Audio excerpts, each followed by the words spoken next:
नमस्कार, मैं अनुराग कौशिक स्वागत करता हूं आपका पब्लिकेशन न्यूज चैनल पर। आज की चर्चा का विषय है दिनचर्या का मानव जीवन पर प्रभाव। क्या आपके घर की कोई दिनचर्या है?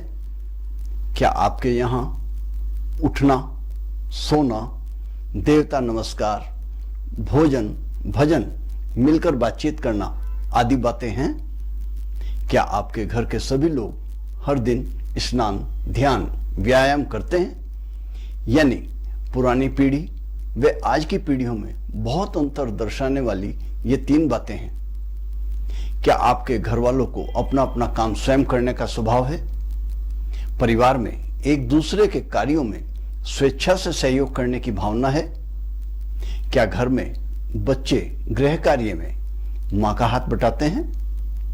क्या पारिवारिक सदस्यों में समय समय पर गपशप, हंसी मजाक और सत्संग आदि होता है? क्या आपके घर में चल रही गतिविधियों पर आपको गर्व है?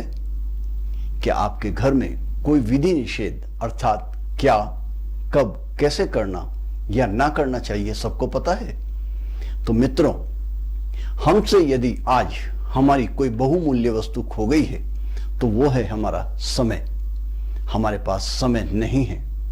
संसार में जितने भी कृत्य हैं, जब जिसकी आवश्यकता है तो उसे उसी क्षण होने पर ही उसका मूल्य होता है, न कि उससे पूर्व और न ही उसके पश्चात। उसका न तो कोई मूल्य होता है और न ही उसका कोई अर्थ या महत्व होता है। समय के महत्व को समझिए।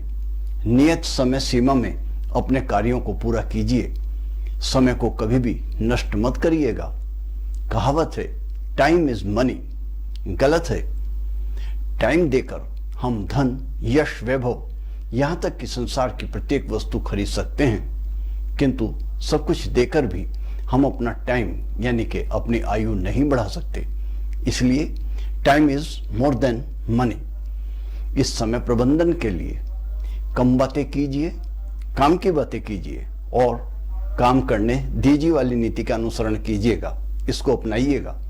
यह समय ही पुराने दुखों को भुलाता है, विस्मृत कराता है तथा नवीन सुखों से हमारा परिचय कराता है। समय ही है जो मनुष्य को अनेक रंगों की रंगपट्टी दिखाता है। इसी समय को देखकर कोई मुस्कुराता है तो कोई रोता है। दिनचर्या अर्थात कौन सा काम किसे किस समय करना चाहिए, इसी के एक क्रम का नाम है। यह सामान्यतः सभी घरों में होना चाहिए। अपनी अपनी संस्कृति, परंपराओं का अवलंब करने में भिन्नता नहीं रहनी चाहिए। प्राचीन काल से ही सभी मानव समूहों में ज्ञान, भोजन, निद्रा, उठना आदि सभी कार्यों के निश्चित समय पर करने की प्रथा चलती आई है। वह हर घर में भी होती है। सनातनी संस्कृति में कुछ विषय अनिवार्य एवं महत्व के हैं। उनमें सर्वप्रथम स्थान है भगवान का। यहाँ हर घर में देवता, हर व्यक्ति का इष्ट देवता या सबके लिए समान देवता। इस प्रकार से भगवान एक किंतु उसके नाम अनेक, यही अपनी संस्कृति का सौंदर्य है। साथ ही देखो तो सही, उस निराकार ईश्वर को जिसने स्वयं को अपने इस मानवीय संबंध को सार्थक करते हुए प्रत्येक मानव की आवश्यकता के अनुरूप अपने विविध रूप, विविध नाम धारण कर उसके सम्मुख समय समय पर प्रकट हो जाते हैं। प्रतिदिन गाय पूजन, आराधना, भजन आदि चलती है। यह हर सनातनी घर की विशेषता है और उसी के अनुसार ही हर दिन की दिनचर्या बदलती है।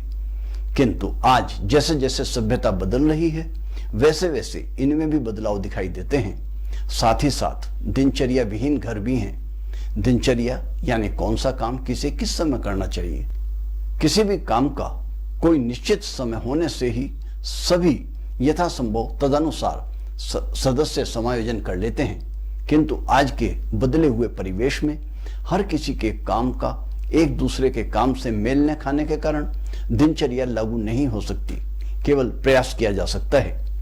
प्रातःकालीन स्नान अनिवार्य है, वहीं ध्यान और व्यायाम की स्थिति है। जिस प्रकार मानव की बाहरी आंखें अच्छी होनी चाहिए, वैसे ही उसके अंतःचक्षुओं को कार्यशील रखने, उनको प्रभावी दृष्टा बनाने हेतु ध्यान का भी उतना ही प्रबल सहयोग है। देह से थोड़ा तो पसीना आवे, ऐसी कुछ शारीरिक क्रियाएं करना सबका नित्य क्रम होना चाहिए। आजकल प्रत्येक क्षेत्र में नए नए यंत्रों के आगमन से मानवीय शरीरों की हलचल कम हो गई है। नए नए रोगों का प्रादुर्भाव हो रहा है। यह अनुभव है कि बाहर से सुखी भले चंगे दिखने वाले लोग भी अंदरूनी बीमारियों से कराते हैं।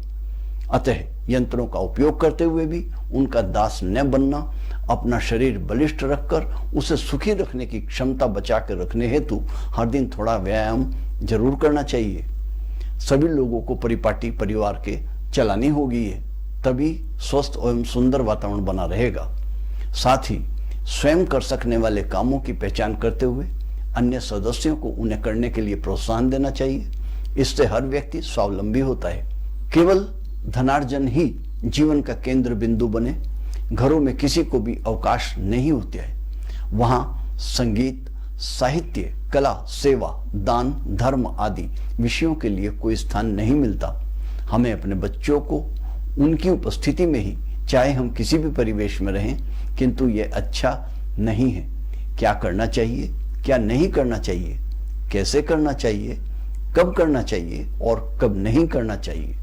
दाहिने हाथ से खाना चाहिए, बाएं हाथ से नहीं खाना चाहिए, दाहिने हाथ से लेना चाहिए, बड़ों के बोलते समय ध्यान से सुनो, बीच में मत बोलो आदि छोटी छोटी बातें घर में ही सिखानी चाहिए। साथ ही तदनुसार स्वयं भी उनका अनुकरण करना चाहिए। यहाँ की जीवन पद्धति की विशेषता यही है।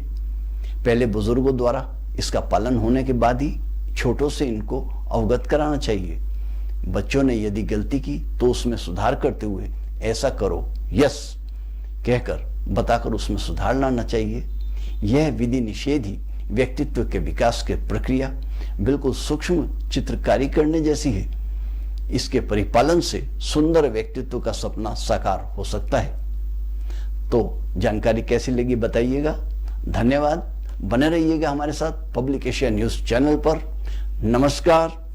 जय जय श्री सीताराम।